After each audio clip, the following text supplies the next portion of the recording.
जय महाराष्ट्र. मित्रांच्या मदतीला धावून जाणारा आणि केलेल्या मदतीचा गाजावाजा अजिबात न करणारा असा आमचा मित्र संदीप. एखादी गोष्ट किंवा जबाबदारी तुझ्यावर सोपवली की ती पूर्ण होणारच याची खात्री असते. तुझा कुटुंब वत्सल आणि इतरांबद्दल आत्मीयता असलेल्या लागवी स्वभावाने तू इतरांना आपलेसे करतो.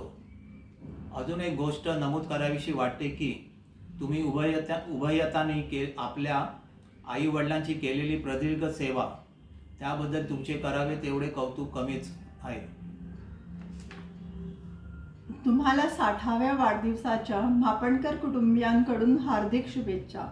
सदैव हसत आणि हसवत सुखी राहा नेहमीप्रमाणे. तुम्हाला आरोग्यपूर्ण आणि दीर्घायुष्य लाभो हीच परमेश्वर चरणी प्रार्थना. हॅपी 60th बर्थडे संदीप काका.